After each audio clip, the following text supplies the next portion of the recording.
라고 하는 거죠. 등가성이라고 하는 것을 하기 위해서 만약에 22만 명과 18만 명을 동일하게 각각 10명씩 했다라고 한다면 누구의 표가 여기에 갑지역 인구 22만 명 되는 사람들의 표가 조금 이렇게 좀 떨어졌다, 가치가 떨어졌다 이렇게 얘기할 수 있으니까 이렇게 얘기한 거래요. 이 때문에 을지역 시의원들은 도농복합도시인 세모시의 특수성을 감안하지 않은 조정안이라며 반발을 하고 있다. 즉 이렇게 11명, 9명으로 하고 있는 것을 반발하고 있는 것은 선거구 획정위원회가 아니라 세모시 여기에 있는 시의원들이었다라고 하는 거 알 수 있겠죠. 그렇다면 여러분들 정답 어떻게 되겠습니까? 위원회 조정안은 선거구 법정주의를 위반했을 것이다. 선거구 법정주의를 위반한 것은 보이지 않고요. 그 다음에 선거구 법정주의 위반했다라고 한다면 게리맨더링의 위험성 이런 것들이 나와야 되는데 지금 22만 명, 18만 명 인구수 고려한 것이 게리맨더링은 아니죠. 다음 니은에 위원회는 인구 대표성 원칙보다 지역 대표성 원칙을 실현하고자 했다라고 한다면 둘 다 10명씩 뽑았던 기존안을 그대로 수용했겠지요. 그 다음 디귿 위원회는 각 지역 유권자의 표 가치가 과소대표되고 있다고 판단하였다. 22만 명에서 10명 나오는 것과 18만 명에서 10명 나오는 거 이거 생각하면 방금 전에 설명드렸던 거 이해가 되시겠죠. 인구가 감소한 농촌 지역의 주민들은 을 지역 시의원들의 견해에 동의할 것이다. 왜 우리는 인구가 감소했다라고 해가지고 이렇게 조금 뽑느냐 불만이 있을 겁니다. 그래서 정답은 디귿과 리을 3번이 되겠고요. 드디어 12번에서 항상 나오는 그 문제가 나왔습니다. 바로 선거 문제였고요. 좀 복잡하지요. 근데 여러분들 이거 수업 전에, 그러니까 시험 전에 여러분들한테 말씀드렸을 때 이 얘기 기억나시는지 모르겠네요. 어찌되었든지 간에 계산하는 문제에서 비례대표라든가 아니면은 중대선거구제 같은 경우에는 나기가 좀 힘들다. 결국엔 날 거는 상대다수 대표제하고 절대다수 대표제인데 상대다수 대표제거나 절대다수 대표제나 결국에는 1위 대표제다라고 하는 거 기억하라 그랬죠. 그 문제 기억하셨다면 좀 복잡하긴 하지만 풀 수 있지 않았을까 싶네요. 공공국의 의회 의원 정수는 7명으로 7개 선거구에서 상대다수 대표제로 선출하고 있다. 이게 현행이지요. 그러나 다음 선거부터는 현재의 선거구는 유지하되 당선자 결정 방식을 변경하기로 하고 A형과 B형 두 가지 개선안을 논의하고 있는데 A형과 B형 모두 당선 최소 조건으로 지금 분명히 절대 수를 갖다가 주고 있는데 그 수가 유효 득표율 40% 플러스 1표 이상의 득표. 라고 하는 제한을 뒀대요. 우리가 일반적으로 봤을 때 과반수라고 하는데 항상 수업 시간에 말씀드렸죠. 그 과반수라고 하는 것은 절대적인 기준이 될 수 없다. 시험 문제 바뀔 수가 있고 나라마다 사실 다르다라고 얘기했습니다. 그래서 여기 같은 경우에는 그 절대수를 유효 득표율 40%가 아니라 여기에 플러스 1표가 되어야 된다라고 얘기하고 있네요. 그래서 A형 같은 경우에는 1차 투표에서 이 조건을 충족시킨 후보가 한 명일 경우에는 그를 당선자로 하고요. 두 사람일 경우에는 다득표자로 당선을 확정한대요. 하지만 1차 투표에서 당선자가 결정되지 않았을 경우 1, 2위 후보 간의 결선 투표를 통해 당선자를 확정한다라고 했습니다. 여기 이제 결선 투표제에 대한 이야기이고요. B형 같은 경우에는 1차 투표에서 2위 득표율과 전체 유효 득표율 50% 간 차이의 절대값이 1위 득표율과 전체 유효 득표율 50% 간의 절대값을 2배 한 값보다 커야 1위 후보 된다. 무슨 얘기인지 모르겠다고요. 이렇게 쓰면 되죠. 여러분들 이것이 뭐냐면 2위 득표예요. 2위 득표.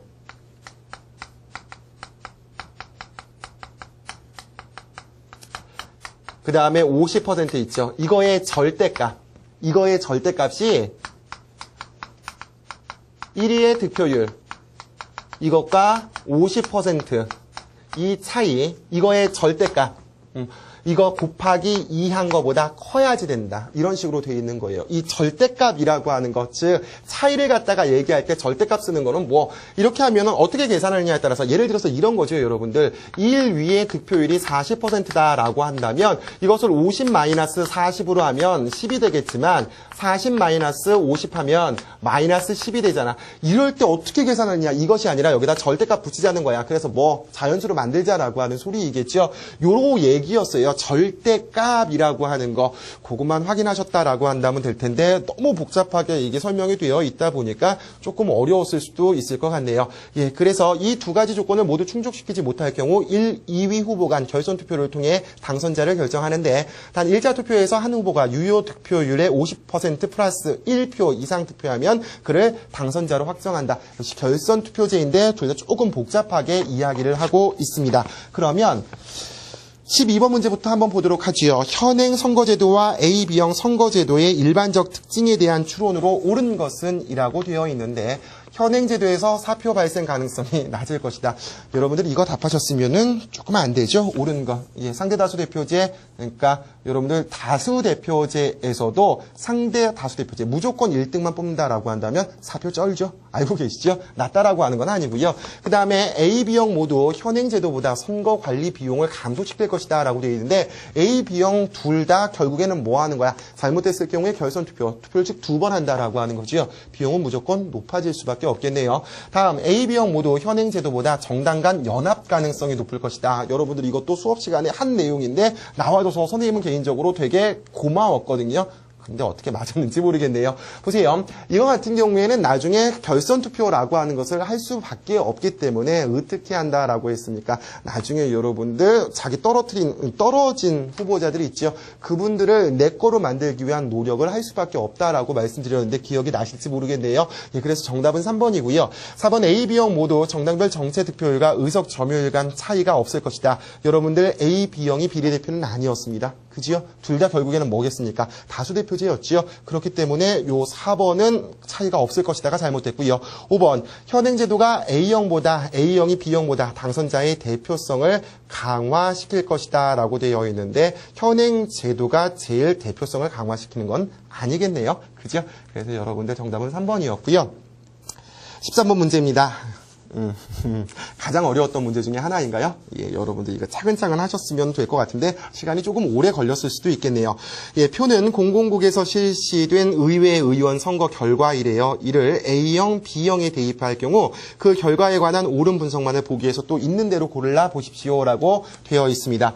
한번 기억부터 보죠. 갑 정당의 경우 A형은 현행제도보다 불리하다라고 되어 있는데 일단 현행제도부터 한번 보도록 할까요? 갑 정당 같은 경우에 현행제도라고 한다면 1등만 하면 되는 거죠. 1등만. 유효 득표율 %니까 뭐 여기 퍼센트 다 또 고맙게도 100%로 나와 있어요. 그렇다면 뭐 제일 많은 것이 1등이다라고 보는 것이 될 것 같으니까 현행제도라고 한다면 1선거구에서 갑이 될 것 같고요.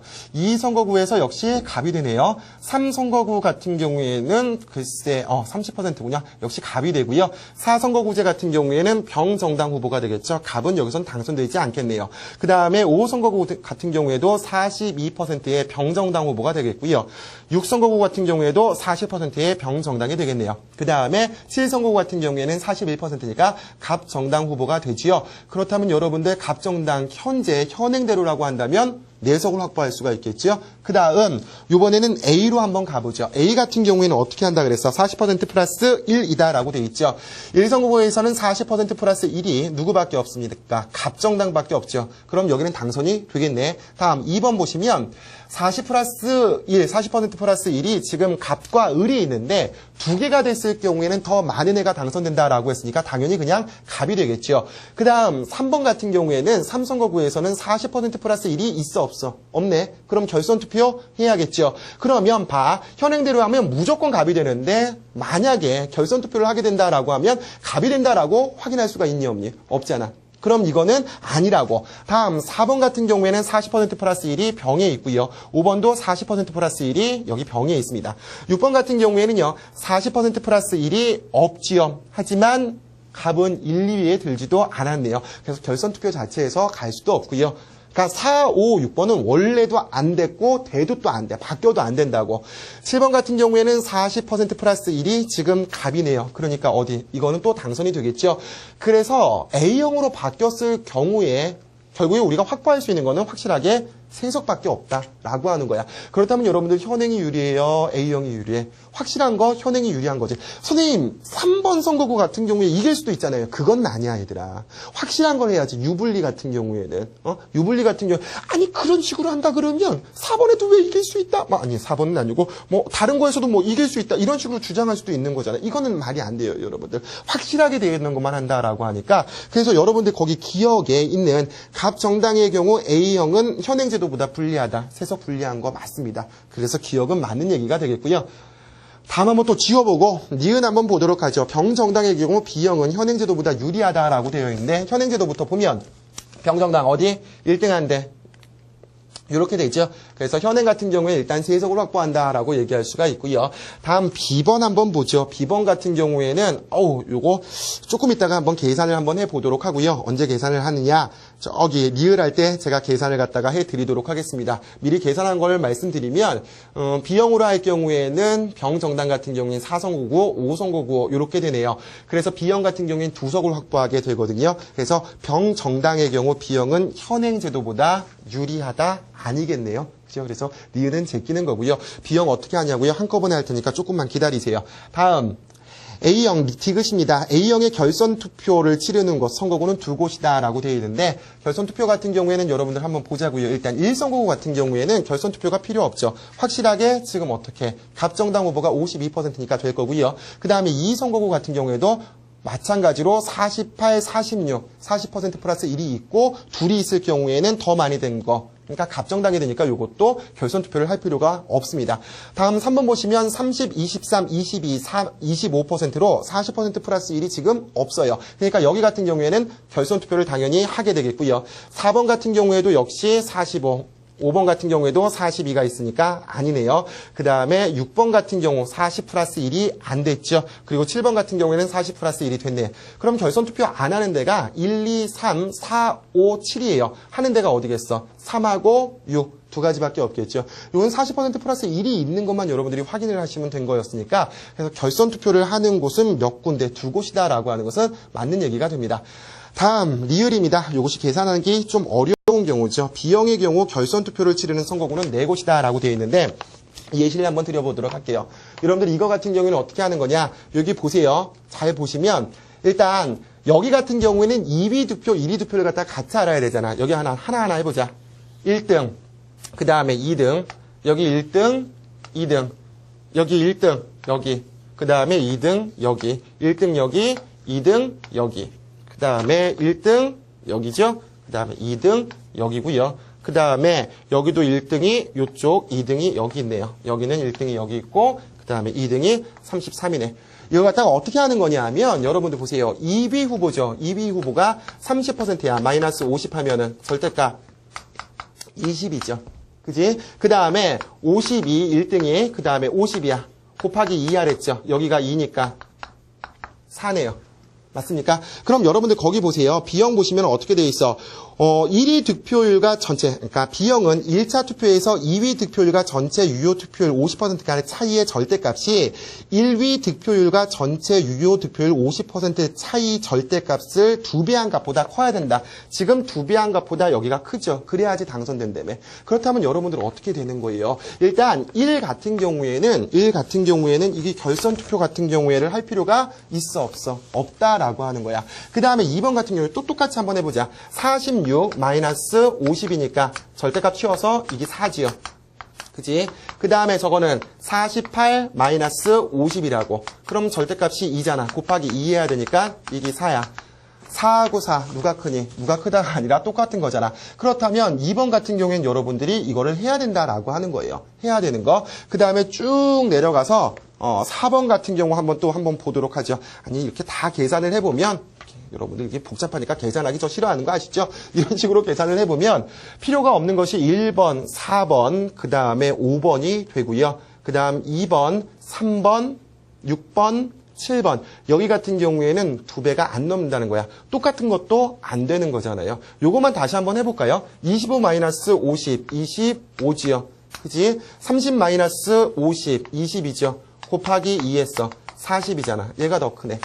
그치? 그러니까 이런 것들은 어떻게 해야 된다? 결선 투표를 해야 된다라고 하는 거였어. 그래서 이 문제 같은 경우에는 절대값이라고 하는 것이 무엇인지만 알았다라고 한다면 차근차근 하면은 풀 수가 있었을 거예요. 근데 여러분들 이제 앞에 문제들이 너무나 어렵다 보니까 좀 짜증이 나셨죠? 그래서 풀기 되게 싫었을 거예요. 그래서 요거 같은 경우에는 정답이 기역과 디귿과 리을이 되겠고요.